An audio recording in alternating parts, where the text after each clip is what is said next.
बहुत देर से आपका ये कार्यक्रम चल रहा है और मुझे लग रहा है कि लोगों को बैठे बैठे इतना इंतजार करना पड़ रहा है कि लोग धीरे धीरे जा रहे हैं। क्योंकि मैं पहले से कुछ निर्धारित कार्यक्रमों में पहुंचना चाह रहा हूं। एक तो यहीं बगल में आंवला में कार्यक्रम लगा है, इसके बाद बरेली शहर में एक कार्यक्रम है, इसलिए हम आपसे क्षमा चाहते हुए यहां से निकलना चाह रहे थे। और हमारे भाई आदरणीय मौर्य जी को बीच में रोकना पड़ा, इसके लिए मैं मौर्य जी से भी क्षमा चाहता हूं। सम्राट अशोक क्लब के तत्वाधान में बरेली जनपद में कई जगह कार्यक्रम हो रहे हैं। उसी कड़ी में मीरगंज के इस प्रांगण में आयोजित आज के इस कार्यक्रम में अतिथि के रूप में आई हमारे परिवार की बेटी, हमारी बहन के समान बदायूं से सांसद रही संघमित्रा जी, कार्यक्रम में उपस्थित भाई कोई सूची है वरना मैं नाम सब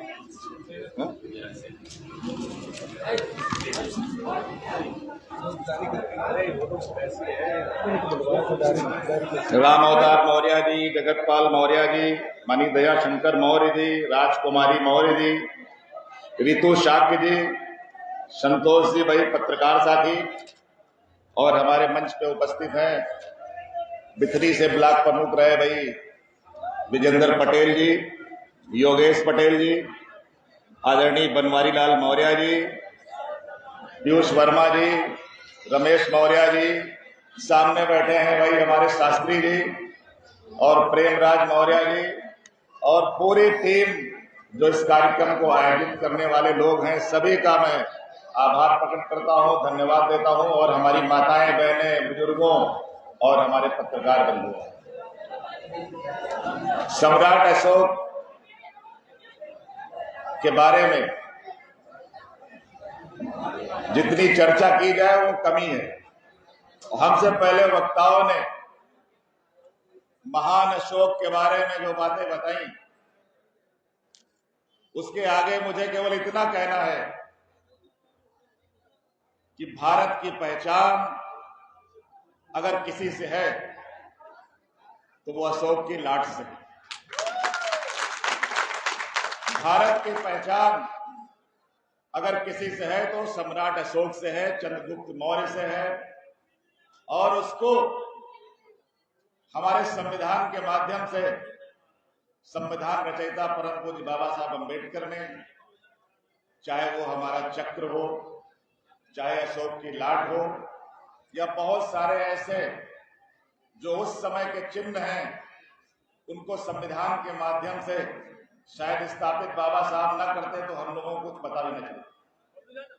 आज आवश्यकता इस बात की है कि जो सम्राट अशोक ने एक ऐसे भारत की कल्पना की थी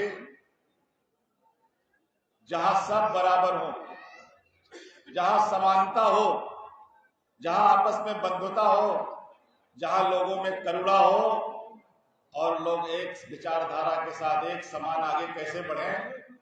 शायद कहीं न कहीं जो बीच में व्यवधान आया, बीच में कहीं न कहीं रुकावटें आई, लेकिन उसके बाद जब हमारा देश आजाद हुआ, आजादी के बाद अगर हम राजनीतिक परिदृश्य में जाते हैं तो चूंकि हम लोग जो हमारी सरकारी लिखा पढ़ी है, सरकारी जो गजट है, पिछड़ी जात में आते हैं।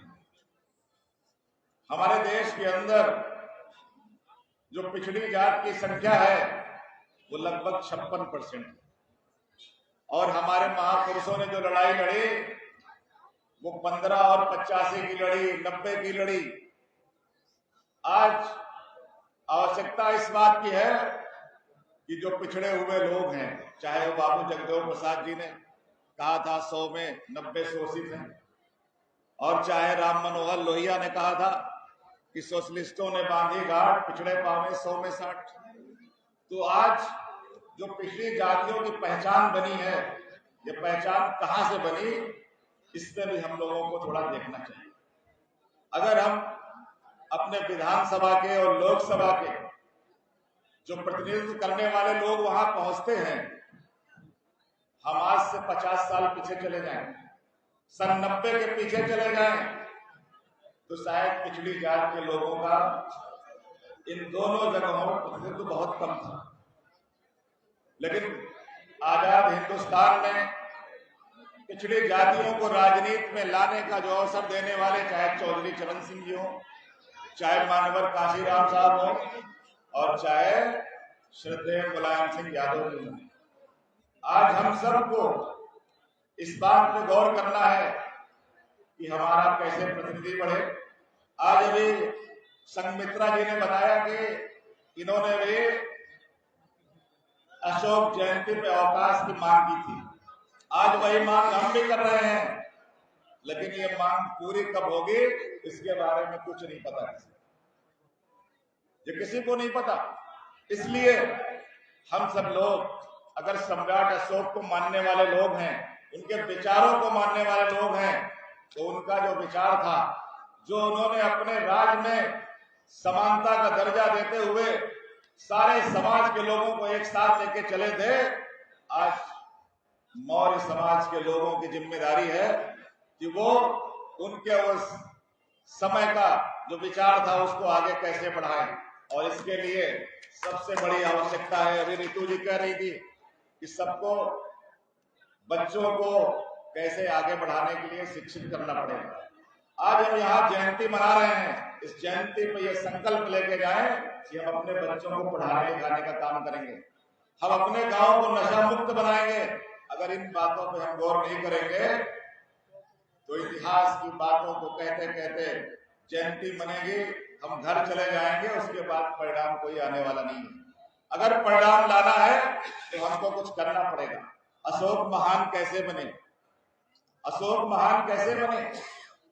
अशोक ने अपनी प्रजा के लिए अपना सब कुछ न्यौछावर कर दिया। उन्होंने अपने बच्चों से मोह नहीं किया, उन्होंने अपने बच्चों को भी समाज के काम में लगा दिया। आज हम जब उनकी चर्चा करते हैं तो थोड़ा हमारे अंदर भी त्याग, बलिदान, समर्पण, अगर ये हमारे अंदर आ जाएगा तभी हम सही मायने में सम्राट अशोक के पदचिन्हों पे चलने के लायक बन पाएंगे। तो मैं ज्यादा आपका समय लेते हुए, क्योंकि मेरे कार्यक्रम लगे हैं, वहां मुझे विलंब हो रहा है, इसलिए अभी तो मैं कुछ दिन पहले आप लोगों ने बुलाया था, मैं आया था फतेहगंज पूर्वी में, तो हमारे आप सब परिवार के लोग हैं। जब भी कहीं मेरी आवश्यकता होगी, हमें आप याद करोगे, मेरे पास आओगे, बिल्कुल मैं हाजिर हूँ आपकी सेवा के लिए, आपके साथ चलने के लिए। और पुनः कभी जरूर हम लोग फिर बैठेंगे तो चर्चा करेंगे। आज हम आपसे विदा लेते हैं, मुझे जाना है, इसलिए आपसे क्षमा लेते हुए मैं अपनी बात को समाप्त करता हूँ। सभी को भाई नमो बुद्धाय, जय भीम, जय अशोक, जय सम्राट, बहुत बहुत धन्यवाद।